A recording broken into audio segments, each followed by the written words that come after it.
pala. Kasi parang hindi eh.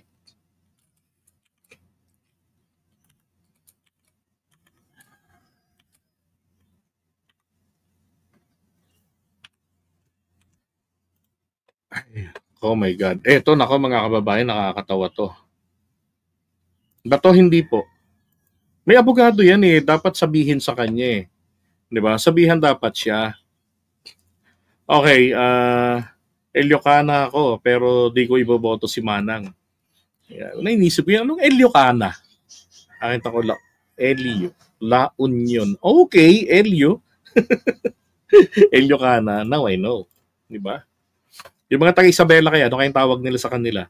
At saka ano, sa mga taga Cagayan. Di ba? Oy, last na to. Pag-usapan natin to. Dito, ito nakakatawa to. Si Okix. Si Kiko Pangilinan nyo. Ayok. Ewan ko. Basta ang alam ko lang, ninong ni Amy si Lacson. Puti kayo, madidimanda ako dahil sa inyo eh. Kakatanong nyo yan eh. I-research nyo na lang. Basahin yun. Hindi kasi ako nabasa ko kasi may libro kasing ganyan. Nabasa ko noon. Ang tatay ko, nanay ko, mga loyalista yan eh. Kasi nga, panahon ni Marcos, diba? Tapos hindi naman kami nakaranas ng panggigipit noon. Dahil pa sa panahon na yan, naging awardee kami ng pabahay noon ng NHA, under ng Human Settlement ni Imelda. Kaya ganun sila ka-loyal doon kina Marcos. No, sabi ko nga anything against Marcos, nako, magagalit ang magulang ko, lalo ang tatay ko. Nanay ko, bubungangaan na ako noon. Kunento ko yung nabasa ko sa libro. Yung tungkol kay Lacson. Biglang sabi ng papa ko, totoo yan. Dinala ko yung libro sa kanya. Kasi inuwi ko from UE. Inuwi ko Pwede kasi kaming mag-uwi ng libro. Ako, unlimited ang libro na pwede kong iuwi. No? Kaya pagkasulian ng libro, nakatali yung libro ko. May bit-bit akong ganun, 2. Mga 20 libro ang binabalik ko sa isang SEM. Kasi kaming mga varsity player. Nag-UAAP ako noon, judo. So, pwede kaming mag-uwi ng libro. So, isa yan sa mga biyaya ng pagiging sports player ng eskwelahan.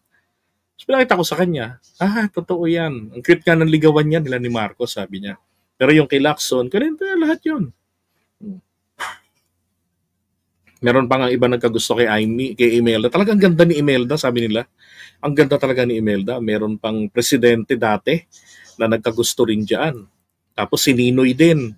Nagkagusto rin kay Imelda. Kaya lang bansot si Ninoy si Imelda pagkatangkad-tangkad. Kaya Pulakay, walang matangkad, magpapantay din yan. No, sa pagmamahalan. Tapos etong si Lacson, sa pagka-bitter niya, mga kandidato yan sila Si Lacson kasi, ang kakandidato dapat magpresidente dati sa Nationalista Party. Ngayon, si Macoy, mag-BC, mag-vice president. Ngayon, pagka-bitter nito ni Lacson, sabi niya, ayoko, BC ko yan. Tapos papatayin lang ako niyan. Hindi siya na magiging presidente. So, ang ginawa na lang ni Lacson, hindi siya kumandidato. Si Marcos na kumandidato. Pero ang deal nila, ninong na lang ako ni Amy. Ninong na lang ako ng panganay. So yun, naging ninong ni Amy si Arsenio Lacson. Ganong kabiter si Lacson. May point pang ang hinamon niya na suntukan niya si Marcos Kaya Pulakay. Ganda, kakaiba yung ganda talaga. Taga-UE ako.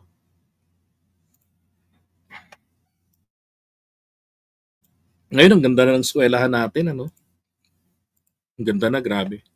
Nagagawi ako ron. Sabi nga, parang gusto ko mag-enroll ulit Kukuha ka na lang ng ilang mga units para dumami yung Taga Andrea Pascua. Taga Isabela ako, hindi ko iboboto si Amy. Aray, Amy, grabe. Okay, kaya nga hindi nga kamukha, di ba, ni Imelda. Layo talaga. Kamukha niya yung mangga. manggagamit. Hindi rin siya kamukha ni Duterte, ha? Kayo talaga. Okay, pag-usapan natin to si Kiko. Diyos ko naman, Kikong Sabaw.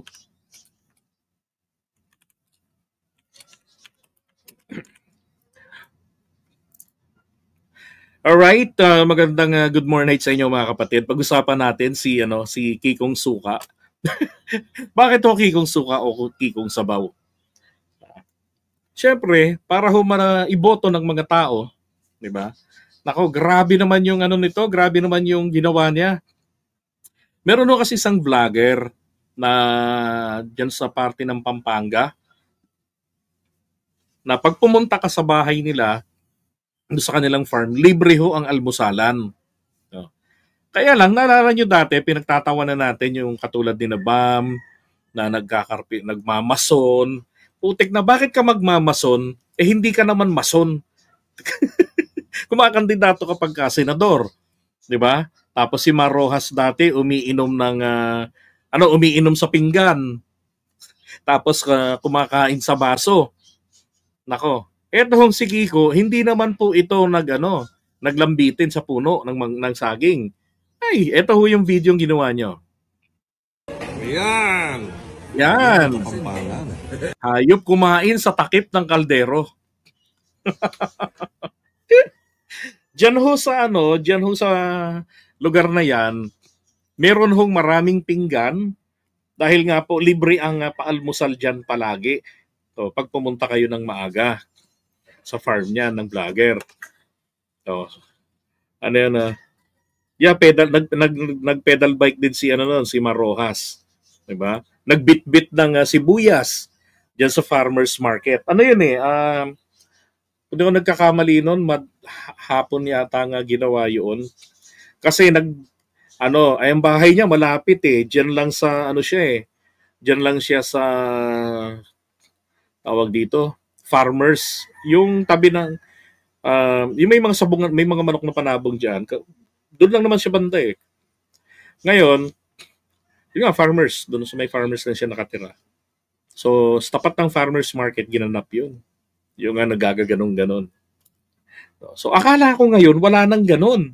Abay matindi si Kiko Pangilinan. Utek na yan, kumain sa takip ng kaldero. Naalala ko nung bata ako, nagagalit ang nanay ko tsaka tatay ko, si Papa, pagka kumakain ako sa takip ng kaldero. Bakit? Yan ay simbolo ng katamaran, sabi niya. Katamaran yan. Sabi niya. Ako, bakit? Bakit ka kumakain dyan sa pinggan? Dyan sa takip ng kaldero? Wala bang pinggan? Siyempre meron po. Kaya lang puro mga hugasin. Maghugas ka ng pinggan, sabi sa, yayantokin kita. Ngayon, eto naman, hindi naman niya kailangang maghugas ng pinggan. Diyos ko po, bakit takip ng kaldero? Di ba? Diyos ko. Kung tignan nyo budol fight po yan. May dahon ng saging na andyan yung kanin. Bakit naglagay ng kanin sa takip ng kaldero? Ayan di ba? May kanin sa ilalim. Ano yung binuhos niya pati? Ang inang buhay yan. Hindi hugatas yan. Suka po yan. Kiko Pangilinan. Ano ba yan? Di ba? Ba't ka mag-uulam? Ba't ka nagsabaw ng suka? Tapos asin. Bakit ka mag-susuka at asin? May tinola. Ay, teka, sorry. Nabunot. Ayun. Alam ko nabunot Na kayong way. Hindi ho prank yan. Totohanan yan. Politiko yan si Kiko Ganyan ang Kapampangan. Wow! Ganyan kumain ng mga Kapampangan. Is that the way how you make ending eat? Walang yung buhay to. Yaman. Ang yaman niya. Tapos kakainin.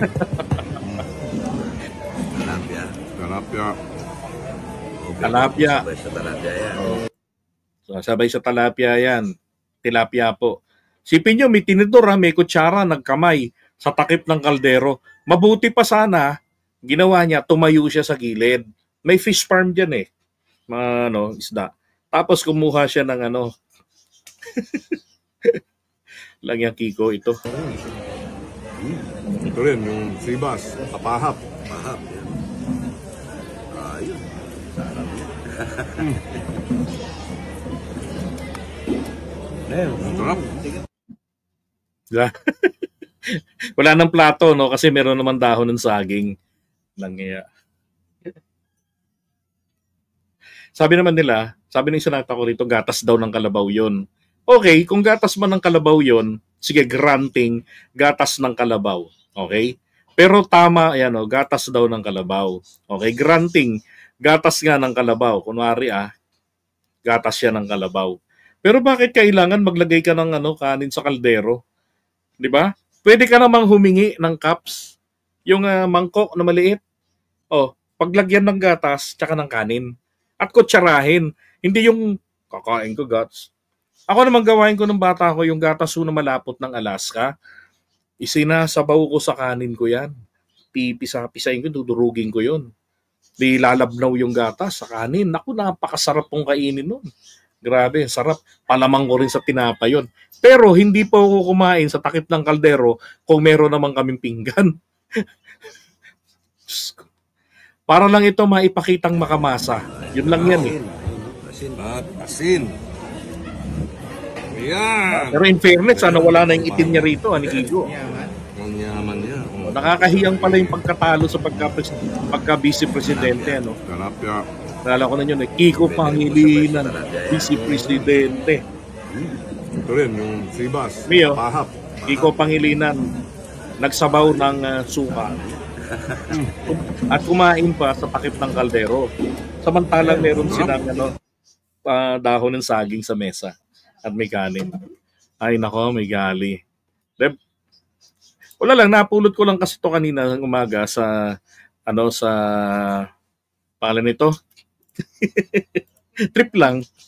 Epal kasi masyado eh, 'di ba? Bakit ba hindi po pwede bang maging normal? Diba? Sabi tuloy ng iba, kung gatas yun, bakit nilagyan ng asin? Correct.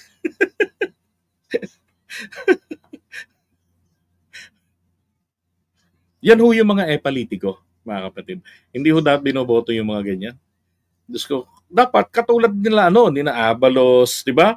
Issue yung papaliwanag, o may pa-press con sila bago mag-formal yung kampanya ng, yung proclamation ng alyansa, di ba? Sasagot sa mga issues. Yung ganon, hindi yung tragis na yan, babalandra. Tama naman yun, JDB, gatas ng kalabaw at asin. Ganun, lalagyan ng asin ang gatas ng kalabaw. Pero tama ba naman, may mangkong available, lalagay niya diyan sa sa takip ng kaldero. 'Di ba? Sabi yan, kung gatas ni Kiko, beer brand. Pangit lasa nun. Ay nako. Ganyan dito. Okay. Pero bakit naman nilalagay sa takip ng kaldero? 'Di ba? Ay nako. Ganun daw sa kanila. Ganun daw sa kanila. Pero again, kailangan ba takip ng kalderong kakainan? Gatas at toyo minsan. Okay lang, maalat-alat. Okay. Pero ang ko nga dito, bakit sa takip ng kaldero? Ay nako. Yan. Kala ni Kiko, boboto na siya kung gagawin niya yan. Correct. Baka sa susunod na rin ito, mag-iihaw ng ng janitor fish. Ay nako. Okay. Diba okay pa sa akin sa kanya, sina Abalos, sina Ping Lacson, di ba? Dito Soto, yung mga sumasagot sa mga issues talaga. Yung ganun, kaysa yung magdadrama ng ganyan. Showtime lang ba yan? Tumatakbo po uling senador si Kiko. May mga ibang vlogger din kumakausap sa akin. Dalhin natin si Kiko, ipalit natin kay Aimee. Dalhin natin siya, palit natin kay kay Villar. Sabi ko, pambira naman. Inayawan nga natin si Villar. Lagyan niyo naman ng Kiko Pangilinan. Tama na. Bakit ayaw kay Kiko? Nakita ho ni Kiko ang bunga ng kanyang panukalang batas na naging batas noon, ang Juvenile Delinquency Act. Ano ho nangyari doon? Kung kayo naiirita sa mga kabataang nananaksak ng kaklase, nambubugbog ng kanilang mga magulang, nang rarayot ng mga kabataan, diba? Yung mga walang disiplina at ayaw magpadisiplina, sinita lang, nangaway na. Nako, yan ho ay bunga ng batas ni Kiko Pangilinan. Hindi rin niya itinama yan. Kinopya niya yung batas na yan sa Amerika. Na ang Amerika mismo isinusuka na ng mga mamamayang Amerikano yung batas na yan. Ganon din sa Canada. Yung sobra-sobrang proteksyon sa mga kabataan. At least doon, sa kanila, hindi katulad rito ng ugali ng mga Pilipino. Diba? Dito talaga yung pagkasutil, nakonsinti pa ng batas na ginawa ni Kiko. Kaya ayoko kay Kiko eh. Di sana itinama niya yung pagkakamali sa batas niya, ipinaamyendahan niya yon. Wala eh. Ipinagmamalaki pa nila. Ngayon nga, hindi nga niya maipagmalaki yung batas na yan eh. Bakit? Diba? Kasi, ikinasisira niya yan. Kaya pinapaalala ko lang, ba't nyo ibabalik sa Senado? Marami pa naman siguro pwedeng gawing senador. Diba? Ba't naglalagay pa tayo ng ganyan? Ay, nako. Alright.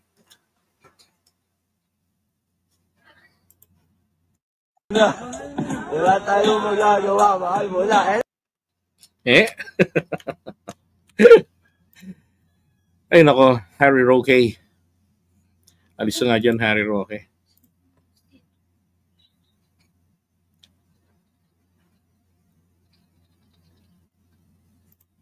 Hindi, ayoko lang naman talaga. Alangan namang i-promote ko eh. Ayoko nga sa kanila. Diba?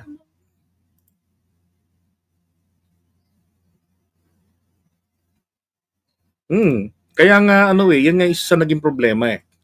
Yung mga, tingnan nyo yung Kian de los Santos, bunga rin yan. Mismo kasi dati nakatira ako, malapit doon sa kinukunan niya ng bato. Yung nakausap ko ron, yung matandang nagtitinda ng ulam, sabi niya sa akin, natumba na yung batang tulak batang runner. Kasi pati naman pamilya nun eh. Gawa ganun eh.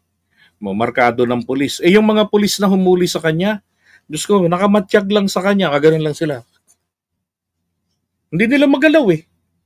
Bakit? Kaya sabi nga ni Duterte, ang mga yan, ang mga bata na yan, sa batas ni Kiko, magnakaw yan, kinabukasan, pauwiin lang yan. Pumatay yan, mang-rape yan, pauwiin lang yan kinabukasan. Sino ang paparusahan? Papanagutin ang magulang. Potek na yan. Paanong masuswito ng magulang yung mga anak? Kung sila ay may kinatatakutan na maparusahan ng batas. Di ba? So yung magdidisiplina sa anak, takot sa parusa ng batas na yan. Di wala na. Di ba? So nangyari, ginagamit sila. Hindi sila makanti-kanti ng mga otoridad natin. Ay nako. Ano yun? Sagip Saka Act na authored ni Kiko. Ang tanong, napakinabangan ba? Di ba? Wala rin naman. Hindi po uubra yung mga ganyang batas-batas eh. Ang kailangan po talaga dito is bakit hindi isinulong ni Kiko ito? Na ang gobyerno, lahat ng mga farmlands, lahat ng mga bakanting lote na yan i-convert into farmlands. Di ba? Nabigyan ng pagkakataon si Kiko na mapalago ang ating ekonomiya sa food security ng panahon ni Pinoy. Ano nangyari? Wala rin eh. Diba? Na-overpowered lang din siya ng mga nagaharing uri sa sektor ng agrikultura, ng mga kartel, ng mga importers sa agrikultura, ng mga smugglers. Ang mga naging remedyo lang ni Kiko, mga temporary lang din, band-aid. He was already given the chance but he failed. Kaya ayoko sa kanya. Yan. Walang kwenta. Damihan man ng batas. Ang kailangan nating solusyon dito, ang mga lupain na pag-aari ng gobyerno, gawing farmlands yan. Pag marami tayong pataniman ng gobyerno mag-hire ng mga magsasaka na mga nawalan ng lupain dahil naibenta nila, tapos parusahan yung mga may lupain na nagbibenta ng kanilang mga lupain na binigay ng gobyerno sa kanila. Dapat kung farmlands yan, wala silang pwedeng pagbentahan. Kung hindi, gagamitin lang din na farmland. Bakit hindi isinulong ni Kiko Pangilinan yung land, ano ba yung tawag dito, yung para hindi ma-convert, maprotektahan yung mga lupa, yung mga agricultural lands, no, na maibenta at maging magamit ito para sa maging industrial, 'di ba, maging pangbahayan. Wala eh, 'di ba? Alam nyo, kahit na ano pang committee, ang sinasabi ko, bakit hindi niya? Kasi kahit sino pong senador, pwedeng mag-file ng panukalang batas. Na ngayon, hawak ng committee ni Villar. Bakit? Wala bang magawa si si Kiko Pangilinan para mapasuusad yan? Ito nga lang ang tanong eh. Meron ba talaga na ginawa si Kiko Pangilinan? Oh, na talagang life-changing sa agricultural sector natin. Yun ang i-research nyo. Okay? Alright, so